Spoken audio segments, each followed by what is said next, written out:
Hey, welcome back to How to Barbecue Right. I'm Malcolm Reed, and today I'm going to show you how I do a fireball pineapple.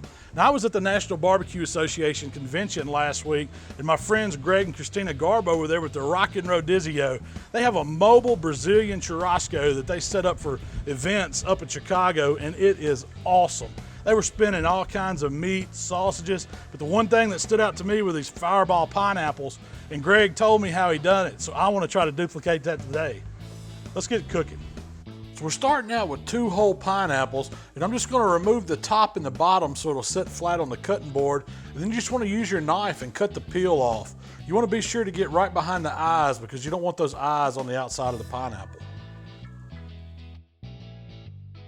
Now I just want to create a kind of a cross hatch pattern on the outside, so I'm just making a real thin score line all the way around the pineapple. When you get all the way around, you just want to flip it over and repeat the same step on the opposite side. Go ahead and knock this out on both pineapples. Now comes my favorite part in this recipe. We're going to soak these pineapples for a couple hours in some Fireball whiskey. Just place the pineapples in a large Ziploc bag, pour in about half a bottle of this Fireball, and then roll the bag down tight, squeeze all the air out as much as possible. Put it in the refrigerator and just let it rest for 2 hours, but come back about every half hour and give it a quarter turn. We just want to make sure they soak up that whiskey really well. After the pineapples have soaked for a couple hours, it's time to get them ready for the grill. I'm going to stick them right through the core with my rotisserie rod, and then on the outside we're going to coat them with a sugar mixture. I've got some brown sugar, some raw sugar, and a little bit of cinnamon to bring out that Fireball flavor. We're just going to put that on a platter and kind of roll the pineapple around in it. You can use your hands to kind of sprinkle it around, but you want the outside covered really well. Now they're ready to go right on the grill. So I'm firing up my gasser today. I've got the rotisserie burner in the back on about medium high. The 2 outside burners are running about medium. It's going to give me temperatures of about 400 to 450 degrees, which is perfect for these pineapples.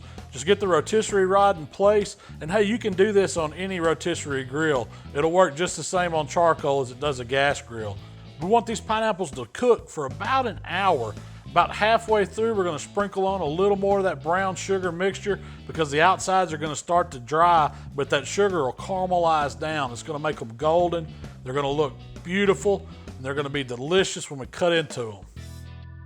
All right, we've been about 45 minutes rotating our pineapples on here. Tell you what, these Fireball pineapples are looking great. They've caramelized across the top. You can see those score marks that have opened up. I want to get them off here and get them over to the cutting board. Can't wait to cut into one of these and just give it a try, but I want you to check that out. Make sure you wear some gloves when you're handling that rod because it is hot, but that is just absolutely beautiful. All right, we're ready to cut these pineapples up. Let's take them off the skewer and see what we did. You just want to unloosen it where we had it tightened down. We're just going to slide these right off that skewer there. They're still hot, so you want to make sure you wear some gloves. You really don't have to give them a rest. They're ready to serve just like this. Let's cut these pineapples up and see what we have. I really love the color that we get on the outside of these pineapples. Those 2 sugars caramelize. They leave that cinnamon flavor behind. And even though we soaked these pineapples for 2 hours in that Fireball whiskey, we cooked all the alcohol out. So we're just getting the flavor from it. Now, if you really want to kick them up to a whole nother level, you can top them with an extra shot of that Fireball and serve them like that. That's for your adult guests. Make sure they're 21 and over.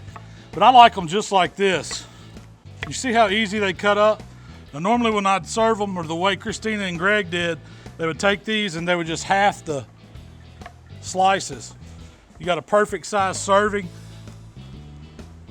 I just want a little bite here. See what we're working with. That's tropical goodness right there.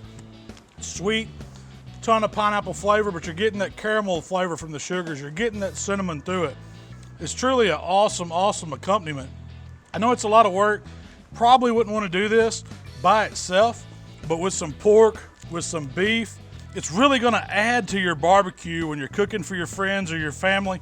And I'm telling you what, if you hadn't seen Greg and Christina's show with the Rockin' Rotisserie, you got to check that out. I'm talking flamethrowers, all kinds of meat skewered. Greg, this is an awesome recipe. Thanks for sharing that with me. If you like what we're doing here at HowToBBQRight, subscribe to our channel and it'll send you an email when we put out new videos. You can also send us the comments and questions on Facebook and Twitter. We love that. We'll see y'all next time. get to spinning some food.